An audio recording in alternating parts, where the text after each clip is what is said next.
Kevin had just gotten a new car and was out for a drive when he accidentally cut off a truck driver. Truck driver motioned for Kevin to pull over. When Kevin did, the driver got out of his truck and pulled a piece of chalk from his pocket. He drew a circle on the side of the road and gruffly commanded to Kevin, "Stand in that circle and don't move." He then went to Kevin's car and cut up its leather seats. When he turned around, Kevin had a slight grin on his face, so the driver said, "Oh, you think that's funny? Watch this." He gets a bat out of his truck and breaks every window in Kevin's car. When he turns and looks at Kevin, he has a smile on his face. Driver is getting really mad. He gets his knife back out and slices all its tires. Now Kevin is laughing. The truck driver is really starting to lose it. He goes back to his truck and gets a can of petrol, pours it on Kevin's car, and sets it on fire. He turns around and Kevin is laughing so hard he is about to fall down. "What's so funny?" the truck driver asked. Kevin replied, "Every time you weren't looking, I stepped outside the circle." A 17-year-old boy who works part-time at Pizza Hut drives up to park in front of the house in a beautiful Porsche. Naturally, his parents know that there's no way he earned enough with his after-school job to buy such a car. "Where did you get that car?" his mom and dad screamed in shock. "I bought it today," replied the teen calmly. "With what money, young man?" his mom demands. "We know how much a Porsche costs, and you cannot afford it." "Well, it's used, and I got a good deal," says the boy. "This one cost me $20. "Who on earth would sell a car like that for $20? "The woman up the street," the boy replies. "I don't know her name. She just moved in. She ordered a pizza, and when I delivered it to her, she asked me if I wanted to buy a Porsche for $20. The boy's dad and mom hurry over to their new neighbor's house, ready to demand an explanation. Curiously, their new neighbor is calmly planting flowers in her front yard. "I'm the father of the kid you just sold a sports car to for $20, the dad says. "I need an explanation from you." "Well," the woman says, not looking up from her garden, "this morning I got a phone call from my husband. I thought he was on a business trip in Florida, but it seems he has run off to Hawaii with his secretary and doesn't intend to come back." "What on earth does that have to do with selling our son a Porsche for $20? the boy's mom asks, utterly perplexed. The new neighbor smiles very big and pauses for a minute. "Well, my husband asked me to sell his new Porsche and send him the money, so I did." "When I was learning to drive in the winter, my dad told me, if you're ever lost in the snow, wait for a plow truck, then follow it. One cold, snowy Minnesota night, I got lost on the way home. The snow was blowing so fast and piling up so high I couldn't see any street signs. With no map in my car and a dead cell phone, I thought I might be stranded, so I pulled over to the side of the road. Then, breaking through the flurries, I saw the headlights of a plow truck in my rearview mirror. Thanking my lucky stars, I turned in and followed the truck, hopeful that it would lead me back somewhere I recognized. I followed that truck for what felt like hours. He turned left, I'd turn left. He'd swing to the right, and I was right on his tail. After a while, I saw brake lights from the plow, followed by four-way flashers. The plow had stopped, and I saw the driver get out and approach my car. I rolled down the window to talk to him. "Why are you following me, kid?" the plow driver asked. "Well, sir, my dad told me if I was ever lost in a snowstorm, I should wait for a plow truck and then follow it." "Well," said the plow driver, "I just finished clearing the Target parking lot. Want to follow me over to Best Buy?"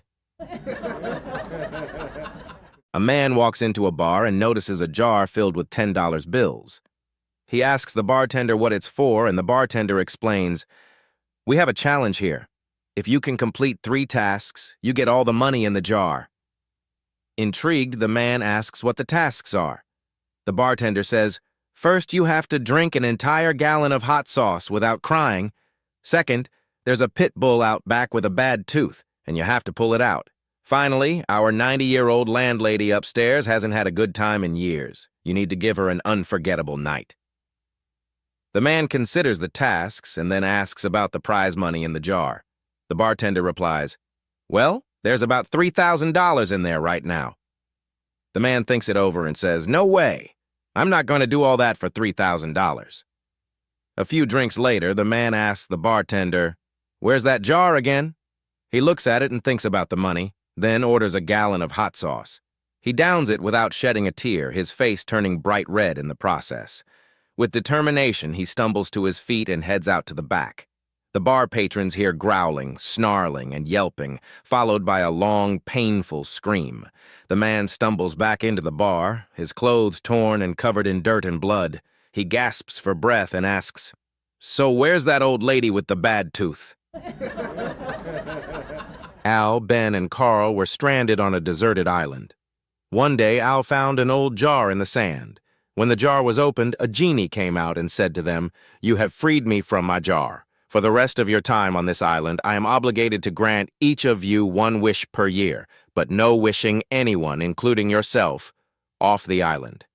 "In that case," said Al, "I wish for 365 books so that I can read one per day for a year." Instantly, 365 books appeared. "I wish for 365 cans of beer," said Ben, "so that I can drink one per day for a year."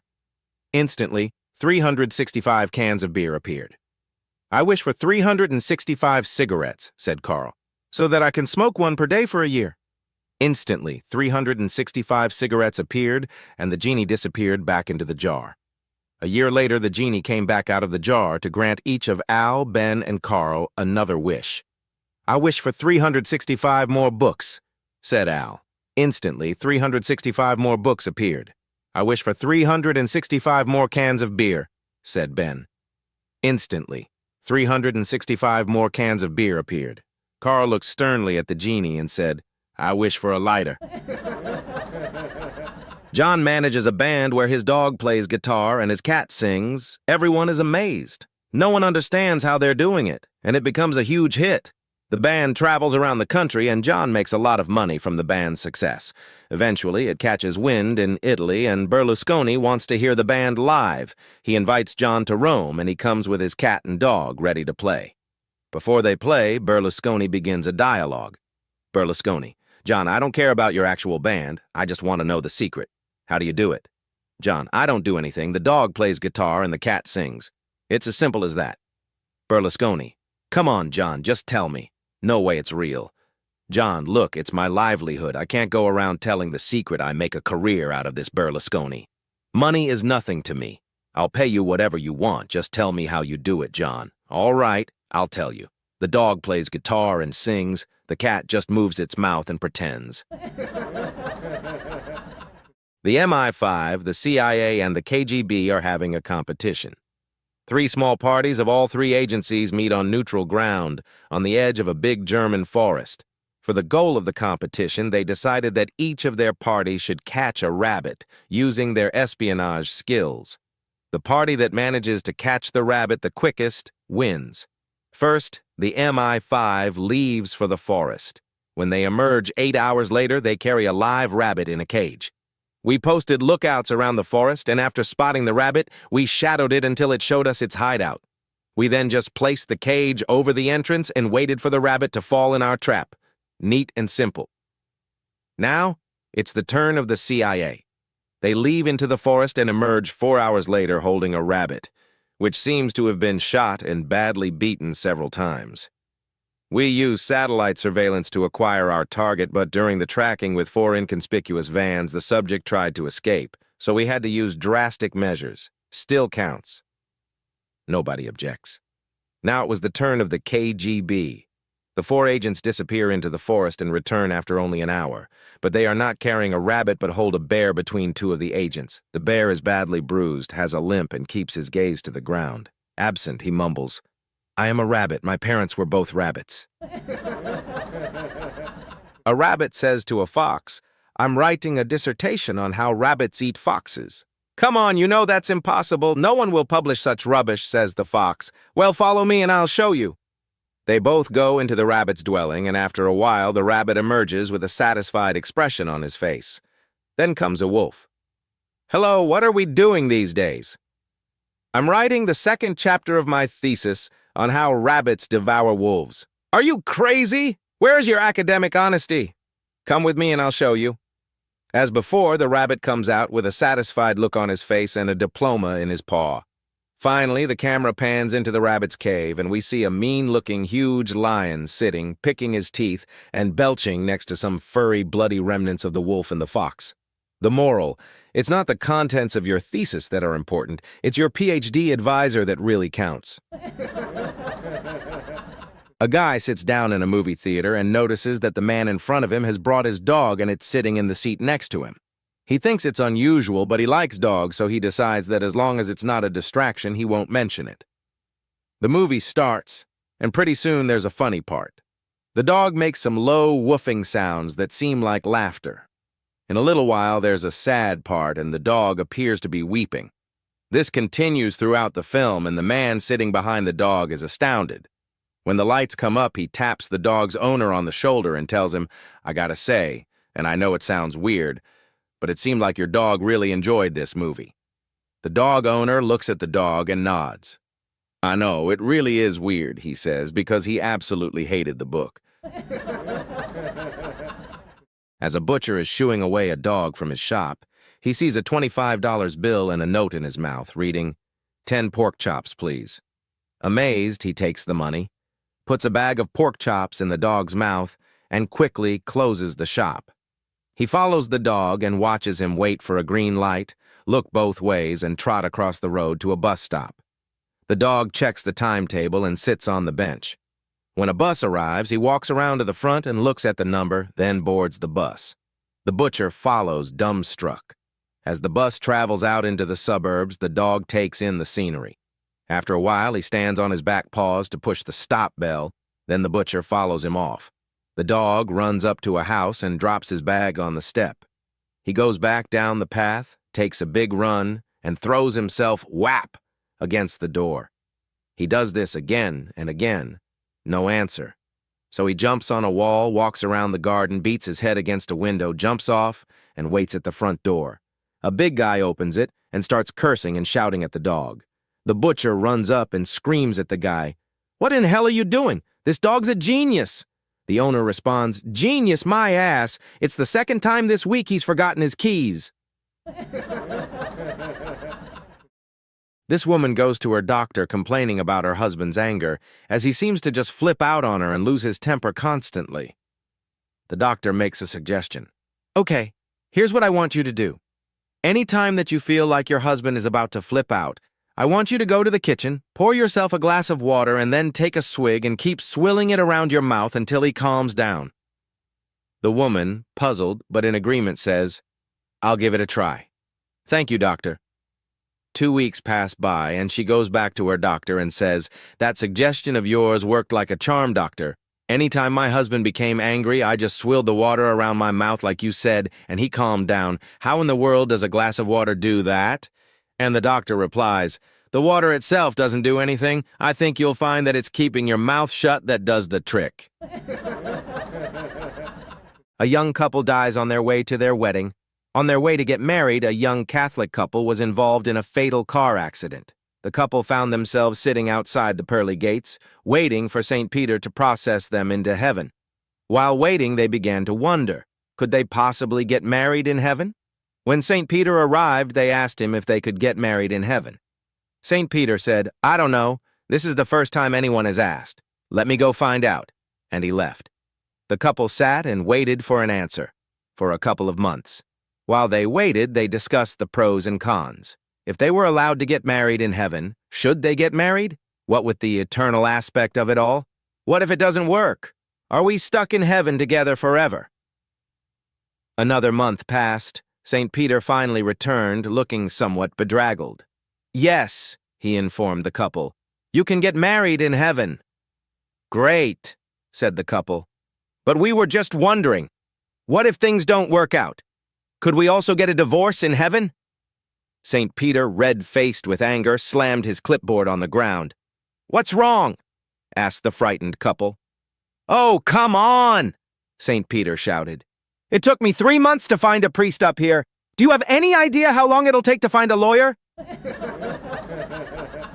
An ex-husband and an ex-wife are in court, fighting in a bitter custody battle over their child. The judge asks the woman, "Why do you feel you deserve custody?" The woman says, I brought that child into this world. My child literally came out of me. That is why I deserve custody." The judge nods his head and says, "That is a simple and logical reason. It makes sense." Then the judge turns his head to the man and asks, "She said her side of things. Why do you feel you deserve custody?" The man sits in his chair and slowly drinks from a can of Coke. Then he holds up the empty can in his hand and says, "Was this my Coke or my ex-wife's Coke?" Confused, the judge says, "I believe that was your Coke." The wife is also confused, and the judge looks over at her and asks, "Was that your Coke?" The ex-wife says, "No, it was his Coke."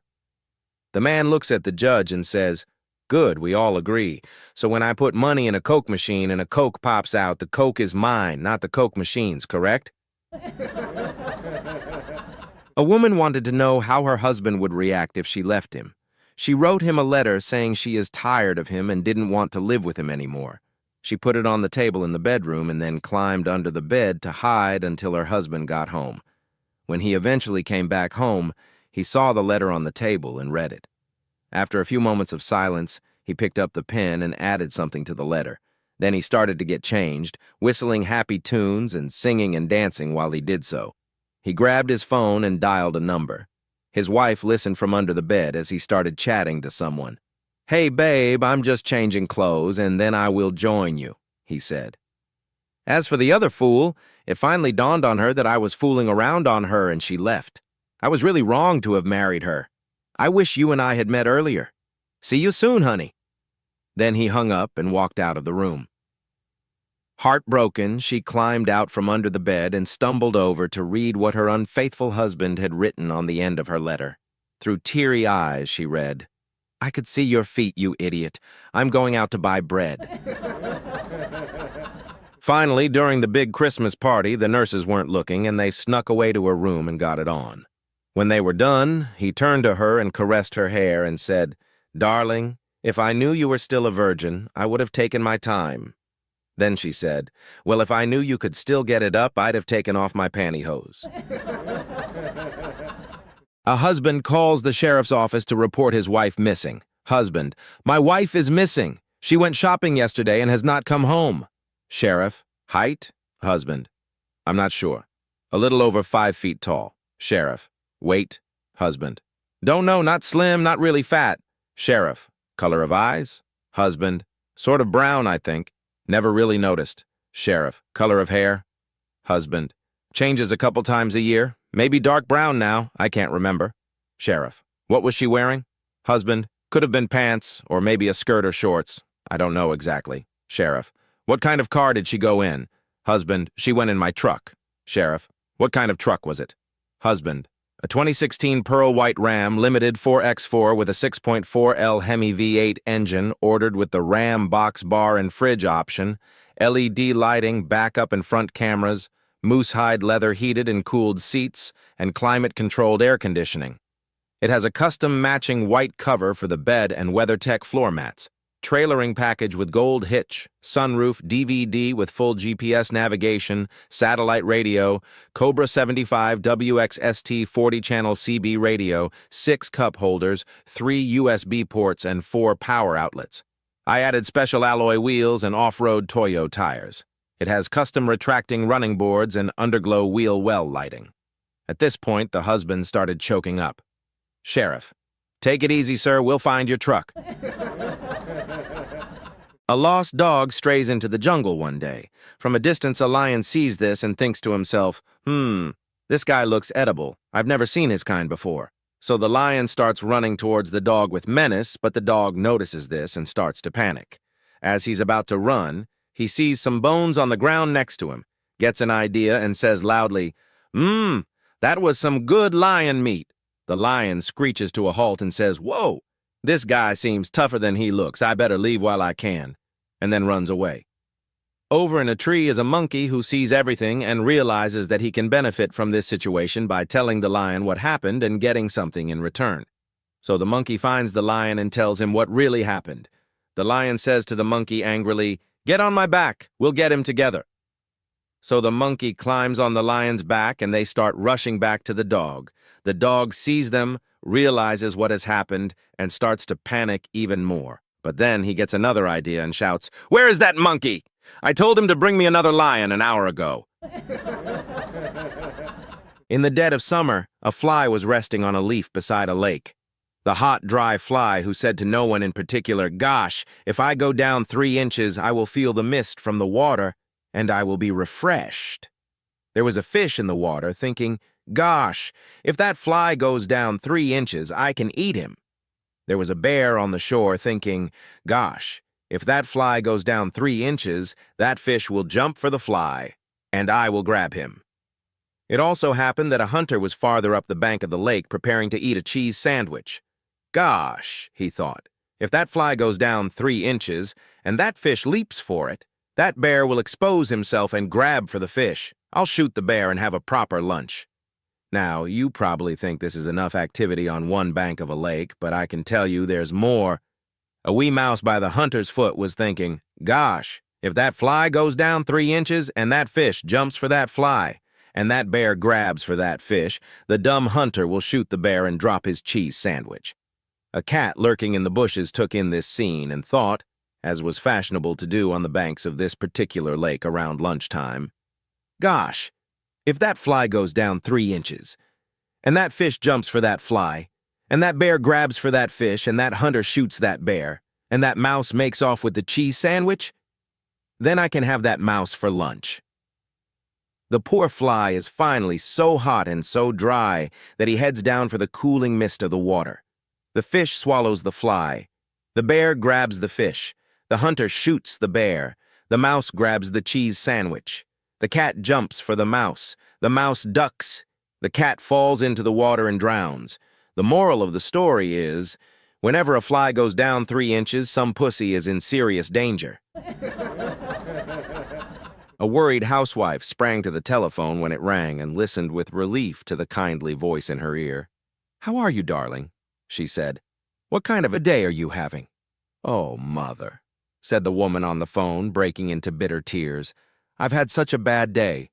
The baby won't eat and the washing machine broke down. I haven't had a chance to go shopping. And besides, I've just sprained my ankle and I have to hobble around. On top of that, the house is a mess and I'm supposed to have 2 couples to dinner tonight." The mother was shocked and was at once all sympathy. "Oh, darling," she said, "sit down, relax, and close your eyes. I'll be over in half an hour. I'll do your shopping, clean up the house, and cook your dinner for you. I'll feed the baby, and I'll call a repairman I know who'll be at your house to fix the washing machine promptly. Now stop crying. I'll do everything. In fact, I'll even call George at the office and tell him he ought to come home and help out for once." "George?" said the woman. "Who's George?" "Why, George, your husband. Is this 223, 1374? No, this is 223, 1375. Oh, I'm sorry. I guess I have the wrong number." There was a short pause, and the other woman said, "Does this mean you're not coming over?" A rabbit one day managed to break free from the laboratory where he had been born and brought up. As he scurried away from the fencing of the compound, he felt grass under his little feet and saw the dawn breaking for the first time in his life. "Wow, this is great," he thought. It wasn't long before he came to a hedge, and after squeezing under it, he saw a wonderful sight. Lots of other bunny rabbits, all free and nibbling at the lush grass. "Hey," he called, "I'm a rabbit from the laboratory and I've just escaped. Are you wild rabbits?" "Yes, come and join us," they cried. Our friend hopped over to them and started eating the grass. It tasted so good. "What else do you wild rabbits do?" he asked. "Well," one of them said, "you see that field there? It's got carrots growing in it. We dig them up and eat them." This he couldn't resist, and he spent the next hour eating the most succulent carrots. They were wonderful. Later, he asked them again, "What else do you do?" "You see that field there? It's got lettuce growing in it. We eat them as well." The lettuce tasted just as good, and he returned a while later completely full. "Is there anything else you guys do?" he asked. One of the other rabbits came a bit closer to him and spoke softly. "There's one other thing you must try. You see those rabbits there?" he said, pointing to the far corner of the field. "They're girls. We shag them. Go and try it." Well, our friend spent the rest of the morning screwing his little heart out until, completely knackered, he staggered back over to the guys. That was fantastic, he panted. So are you going to live with us then? One of them asked. I'm sorry, I had a great time, but I can't. The wild rabbits all stared at him, a bit surprised.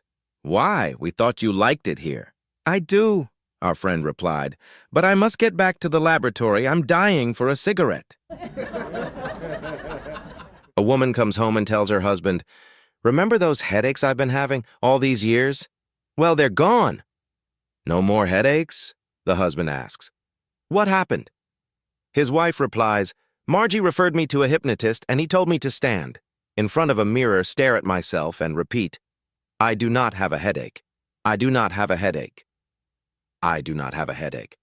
Well, it worked. The headaches are all gone. That's wonderful, proclaims the husband.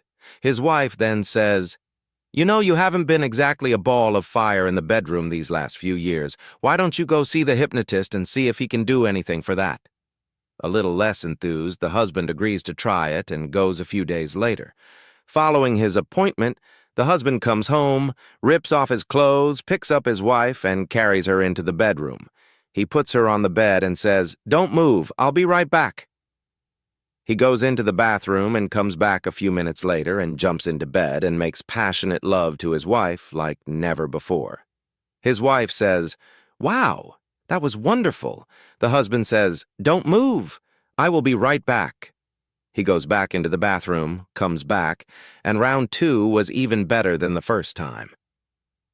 The wife sits up and her head is spinning. Oh my God, she proclaims. Her husband again says, don't, I'll be right back. With that, he goes back into the bathroom. This time, his wife quietly follows him, and there, in the bathroom, she sees him standing at the mirror and saying, she's not my wife. She's not my wife. She's not my wife. She's not my wife. His funeral service will be held on Saturday. A young guy from Idaho moves to Florida and goes to a big, everything-under-one-roof department store looking for a job. The manager says, do you have any sales experience?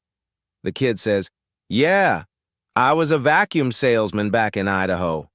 Well, the boss was unsure, but he liked the kid and figured he'd give him a shot, so he gave him the job. You start tomorrow. I'll come down after we close and see how you did.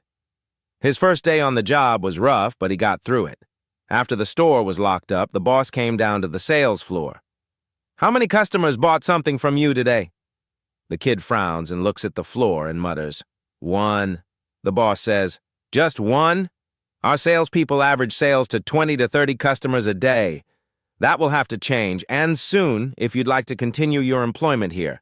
We have very strict standards for our sales force here in Florida. 1 sale a day might have been acceptable in Idaho, but you're not on the farm anymore, son. The kid took his beating but continued to look at his shoes, so the boss felt kind of bad for chewing him out on his first day. He asked, semi-sarcastically, so how much was your 1 sale for? The kid looks up at his boss and says, $101,237.65. The boss, astonished, says, $101,237.65?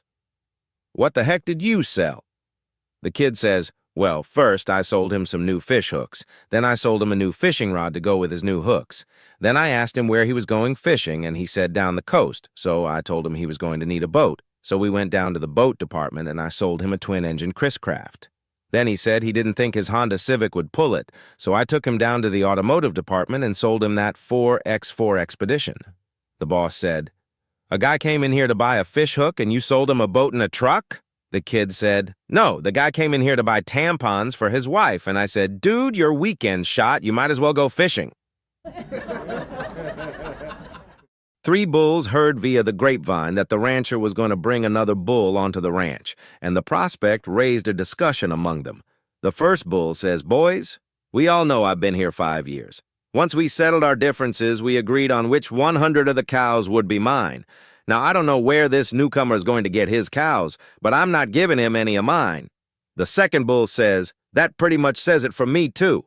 I've been here 3 years and have earned my right to the 50 cows we've agreed are mine. I'll fight him till I run him off or kill him, but I'm keeping all my cows. The third bull says, I've only been here a year, and so far you guys have only let me have 10 cows to take care of. I may not be as big as you fellows yet, but I am young and virile, so I simply must keep all my cows." They had just finished their big talk when an 18-wheeler pulled up in the middle of the pasture with only one animal in it, the biggest son of another bull these guys had ever seen. At 4,700 pounds, each step he took toward the ground strained the steel ramp to the breaking point. The first bull says, "Ahem. You know, it's actually been quite some time since I really felt I was doing all my cows justice anyway. I think I can spare a few for our new friend." The second bull says, "I'll have plenty of cows to take care of if I just stay on the opposite end of the pasture from him." I'm certainly not looking for an argument. They look over at their young friend, the third bull, and find him pawing the dirt, shaking his horns, and snorting up a storm. The first bull says, "Son, let me give you some advice real quick. Let him have some of your cows and live to tell about it." The third bull says, "Heck, he can have all my cows. I'm just making sure he knows I'm a bull."